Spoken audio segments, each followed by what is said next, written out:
लेखक को पास में ही कहीं जाना था। लेखक ने यह सोचकर सेकंड क्लास का टिकट ले लिया कि उसमें भीड़ कम होती है। वह आराम से खिड़की से प्राकृतिक दृश्य देखते हुए किसी नई कहानी के बारे में सोच सकेंगे। पैसेंजर ट्रेन खुलने को ही थी। लेखक दौड़कर एक डिब्बे में चढ़े, परंतु अनुमान के विपरीत उन्हें डिब्बा खाली नहीं मिला। डिब्बे में पहले से ही लखनऊ के नवाबी नस्ल के एक सज्जन पालथी मारे बैठे थे। उनके सामने 2 ताजे चिकने खीरे तौले पर रखे थे। लेखक का अचानक छड़ जाना उस सज्जन को अच्छा नहीं लगा। उन्होंने लेखक से मिलने में कोई दिलचस्पी नहीं दिखाई।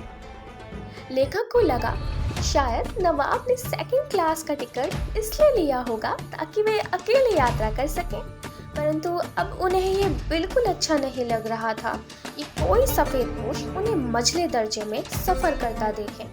उन्होंने शायद खीरा भी अकेले सफर में वक्त काटने के लिए खरीदा होगा, परंतु अब किसी सफेदपोश के सामने खीरा कैसे खाएं? नवाब साहब खिड़की से बाहर देख रहे थे, परंतु लगातार पनखियों से लेखक की ओर देख रहे थे। अचानक ही नवाब साहब ने लेखक को संबोधित करते हुए कहा, खीरा खाएंगे जनाब? परंतु लेखक ने शुक्रिया करते हुए मना कर दिया।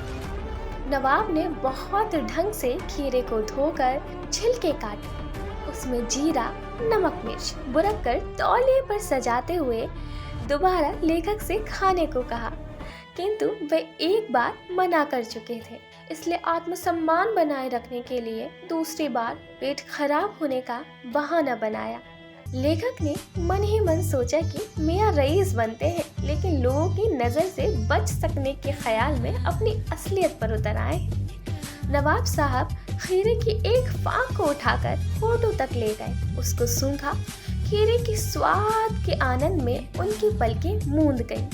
मुंह में आए पानी का घूंट गले से उतर गया। तब नवाब साहब ने फांक को खिड़की से बाहर छोड़ दिया। इसी प्रकार एक एक करके फाक को उठाकर सूंघते और फेंकते गए।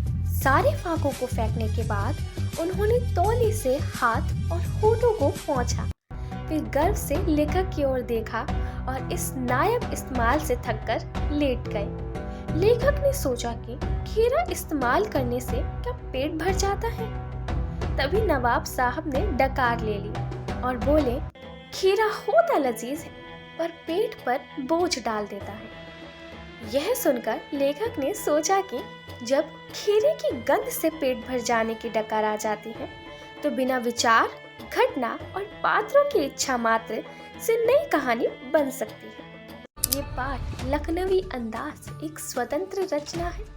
लेखक इस पाठ के द्वारा हमें ये समझाना चाहते हैं कि आवश्यक नहीं कि हर बार कहानी लिखने के लिए हमें विचार, घटना और पात्रों की आवश्यकता हो। कई बार हम इसे स्वतंत्र रूप से भी लिख सकते हैं। जिस प्रकार यहाँ पर नवाब साहब का पेट बिना खीरे को खाए सिर्फ उसे सूंघने से ही भर जाता है, ठीक उसी प्रकार कहानी भी बिना विचार, घटना और पात्रों की बन सकती है। हाँ, अगर हम और हमारी वीडियो पसंद आई हो तो हमारा इंतखाब करने के लिए हमारे चैनल को सब्सक्राइब करना और वीडियो को लाइक करना ना भूलें, ताकि आपसे बाद में भी मुलाकात हो सके।